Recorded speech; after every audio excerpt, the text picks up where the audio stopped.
آداب دوستو، میں ہوں وقاص عزیز اور آپ دیکھ رہے ہیں میرا یوٹیوب چینل. اسے سبسکرائب کیجئے، لائک کیجئے، زیادہ سے زیادہ شیئر کیجئے. آج میں بات کرنے جا رہا ہوں احمد فرحات کے حوالے سے اور اس کے ساتھ ساتھ موجودہ اسلامی دنیا کی عظیم سپہ سالار حافظ عاصم منیر کی، جنہوں نے ایک کانفرنس سے خطاب کرتے ہوئے کہا کہ پاک فوج کے خلاف ڈیجیٹل دہشت گردی کی جا رہی ہے. جب انہوں نے یہ کہا کہ ڈیجیٹل دہشت گردی کی جا رہی ہے جو کسی طور قابل قبول نہیں ہے، تو میری آنکھوں کے سامنے بہت سے ایسے چہرے لہرا کر رہ گئے، بل کھا کر رہ گئے کہ جس کو گزشتہ ایک دہائی کے اندر اگر میں جن کی بات کروں تو جنہوں نے چند ٹکے کی شہرت کے لیے، وقتی فوائد کے لیے، بیرونی اور اندرونی جو غداران ہیں ان کے کہنے پہ ان سے جو انہیں فوائد حاصل ہو سکتے تھے وہ لینے کے لیے اپنے ملک کو، اپنے اداروں کو گالیاں دی، برا بھلا کہا، اور نتیجتاً آج وہ اس ارض پاک سے بہت دور ہیں اور وہاں پر بیٹھ کر بھی ان کے منہ بند نہیں ہو رہے. حال ہی میں جو شاعر احمد فرحات کا واقعہ ہوا اس پر بہت سے جو دوست ہیں وہ ڈیجیٹل میڈیا پہ شور کرتے رہے، اور اب ان کے منظر عام پہ آنے کے بعد بہت سے شاعر دوستیوں کے شاعر لکیر کے فقیر ہوتے ہیں تو بڑے شکرانے اور وہ سارا کچھ کر رہے ہیں، جبکہ میں نے بطور صحافی اس سارے منظرنامے کو ایک بالکل الگ انداز سے دیکھا. اس میں کوئی شبہ نہیں ہے کہ احمد فرحات کے اس سارے معاملے میں 15 دن کے اندر وہ تمام لوگ شور مچاتے نظر آئے جو اس ڈیجیٹل دہشت گردی کا حصہ ہیں، اور میں یہ بھی مطالبہ کروں گا کہ ان سب کو بھی ویریفائی کرنا چاہیے، ان سب کو بھی دیکھنا چاہیے. اور اس میں بھی کوئی شبہ نہیں ہے کہ ارد گرد جو سراؤنڈنگز تھی، جو باؤنڈنگز تھیں احمد فرحات صاحب کی، ماضی ان لوگوں کا بھی اگر اٹھا کے دیکھا جائے تو وہ اسی ڈیجیٹل دہشت گردی سے جڑا ہوا ہے. ایک بات ہو گئی. اب دوسری بات یہاں پہ یہ سامنے آتی ہے کہ اس ڈیجیٹل دہشت گردی میں جب احمد فرحات منظر عام سے جو ہے وہ ہٹتے ہیں، کہاں جاتے ہیں کہاں نہیں واللہ عالم، میں اس بات کو نہیں جانتا، نہ میں اس پہ کمنٹ کرنا چاہوں گا کیونکہ یہ آئندہ آنے والے دنوں میں عقدہ واہ ہو جائے گا.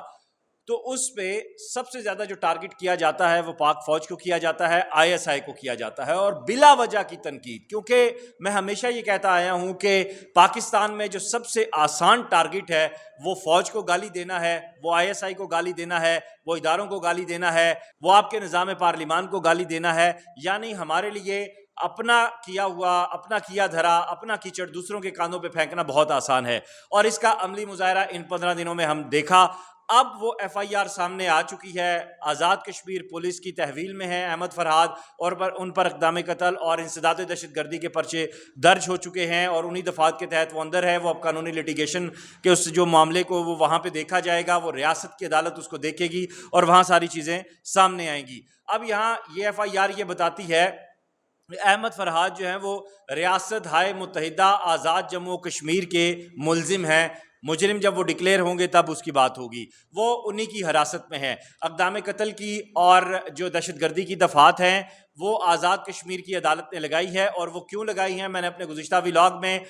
وہ ویڈیو آپ کے ساتھ شیئر کی تھی جس کا میں نے ذکر اپنے پہلے ویلاگ میں کیا تھا، اور اس ویڈیو میں وہ کس طرح پرووک کرتے نظر آ رہے ہیں لوگوں کو، اور کس طرح ریاست مخالف بیان بازی اور ریاست مخالف ایجنڈے کے اوپر حکومت کے اگینسٹ جو ہے وہ لوگوں کو اشتعال انگیزی کی جو کارروائی تھی اس میں وہ سب سامنے آیا. اور اس میں پھر ہم نے دیکھا کہ غریب اور نہتے جو ہمارے کشمیری بھائی ہیں وہ بھی جو ہے اپنی جان سے ہاتھ دھو بیٹھے، اور اس کے بعد پھر ہمیں کئی واقعات بھی ہوتے نظر آئے. اب اس FIR کا جو خلاصہ ہے اور اس میں جو دفعات لگی ہیں اس کا خلاصہ احمد فرحات کی وہ ویڈیو ہے، اس کے بعد ان کے وہ بیانات ہیں، اس کے بعد ان کے وہ سٹیٹسز ہیں جو مکمل ریاست مخالف بیانیے کے اوپر جڑے ہوئے تھے. احمد فرحات کو جو ٹوٹل ہم نے سپورٹ دیکھی سارے منظرنامے میں تو وہ پاکستان سے باہر ان لوگوں کی تھی جو پاکستان مخالف ہمیشہ رہے ہیں، جو پاکستان کے اداروں کے مخالف ہمیشہ رہے ہیں، جو فارن فنڈنگ پہ رہے ہیں، اور جنہوں نے ہاتھ جوڑ کر جان کی معافی پا کر یہاں پاکستان سے وہ بھاگے بھگوڑے ہوئے، اور وہاں پہ جا کے اس وقت وہ پاکستان مخالف مسلسل جو ہے وہ بکواس کرنے میں لگے ہوئے ہیں اور رک نہیں رہے. اب یہاں پاکستان میں بھی ٹھیک ہے احمد فرحات آ گئے، اپنی ان کی اہلیہ سے ملاقات ہوئی، ان کی والدہ سے ملاقات ہوئی، یہ بچے سے ملاقات ہوئی، بھائی سے ہوئی، ان کی والدہ کو ہم نے پریشانی کے عالم میں دیکھا، ہمیں اپنی والدہ بھی یاد آئیں. خیر میں ان چیزوں میں نہیں جاتا، اللہ تعالیٰ سب کی ماؤں کی آبرو سلامت رکھے. وہ ہماری بہن ہے، بھابھی ہے ہماری، وہ بچہ ہمارا بھتیجا ہے. میں یہ سمجھتا ہوں کہ اتنے بڑے حادثے سے گزرنے کے بعد احمد فرحاد کو کم از کم اس چیز کو ریئلائز کر لینا چاہیے کہ اس ساری پریشانی میں ان کی والدہ پریشان ہوئیں، ان کے بہن بھائی پریشان ہوئے، ان کی بیوی دربدر ہوئی، انہیں شدید مشکلات کا سامنا کرنا پڑا۔ دنیا نے صرف سٹیٹس کے مزے لیے، دنیا نے صرف کمنٹس کے مزے لیے، دنیا نے صرف پوسٹ وائرل ہونے کے مزے لیے، اور جس کا جو ایجنڈا تھا اس نے اس ایجنڈے کو پورا کیا، اور at the end of the day cases کس پہ بنے؟ احمد فرحاد پہ بنے۔ پس ثابت یہ ہوا کہ آپ نے اگر کوئی قدم اٹھانا ہے اور آپ اتنے بڑے انقلابی ہیں اور آپ یہ سمجھتے ہیں کہ ریاست غلط ہے اور جو کچھ ہو رہا ہے وہ غلط ہے اور آپ ٹھیک ہیں، تو آپ کو پھر پکے پیروں کے ساتھ مکمل پروف کے ساتھ آئینی اور قانونی جنگ لڑنی چاہیے۔ گالی اور دوسروں کے اوپر الزام تراشی کرنا یہ کسی مسئلے کا حل نہیں ہے۔ یہاں پہ مجھے بہت اچھے طریقے سے پتا ہے کہ لمز میں کون سا شرپسند آدمی بیٹھا ہوا ہے، میرپور پہ کون ہے، اور پاکستان میں یہاں راولپنڈی میں رہ کے کون سے لوگ شرپسندی کر رہے ہیں، اور راولپنڈی سے باہر جا کر بھی جو لوگ اس وقت سعودیہ میں کہیں اور بیٹھ کر جو بڑی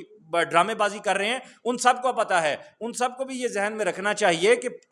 ان کی فیملیز یہیں پہ ہیں، خدا نہ خواستہ اگر کوئی معاملہ ہوتا ہے، کوئی پریشانی ہوتی ہے تو اور کسی کو نہیں بھگتنا پڑے گا۔ اتنے بڑے اگر آپ انقلابی ہیں، اتنی بڑی ریاست آپ کا آزاد جموں و کشمیر، وہاں پہ آئین موجود ہے، قانون موجود ہے، عدلیہ موجود ہے، وہاں پہ تمام سسٹم موجود ہے، تو آپ سسٹم کو سسٹم کے مطابق چلائیں۔ اختلافات ہمیں بھی ہوتے ہیں، ہمیں بھی بہت سارے مسائل کا اور پریشانیوں کا سامنا کرنا پڑتا ہے، لیکن ہم گالی نہیں دیتے، ہم تھرو پراپر چینل آتے ہیں، اور پراپر چینل ہی مسئلے کا حل ہے۔ عظیم سپہ سالار پاکستان کے آرمی چیف جنرل حافظ عاصم منیر صاحب نے ڈیجیٹل دہشت گردی کا یہ جو پراپر ایک ورڈ آج سامنے لایا ہے، اور اس پہ انہوں نے اپنا موقف دو ٹوک رکھا ہے، میں اس کی بھرپور حمایت کرتا ہوں، اور میں اس بات کے حق میں ہوں کہ ڈیجیٹل جتنے دہشت گرد ہیں ان کی اب جو ہے نا اچھے طریقے سے پکڑائی ہونی چاہیے، اور انہیں احساس دلانا چاہیے کہ یہ قوم، یہ فوج، یہ ملک، یہ ملت رستے میں پڑی ہوئی نہیں ہے کہ جس نے چاہا اس نے سے گالی نکال دی۔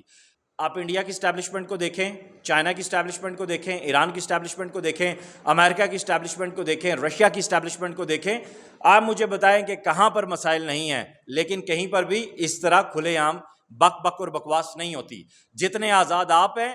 دنیا میں کسی اور جگہ میڈیا اتنا آزاد نہیں ہے۔ جس بی بی سی کی آپ بات کرتے ہیں اور جس سی این این کے آپ حوالے دیتے ہیں، جس فاکس نیوز کی آپ بات کرتے ہیں، وہ سارا کنٹرولڈ میڈیا ہے۔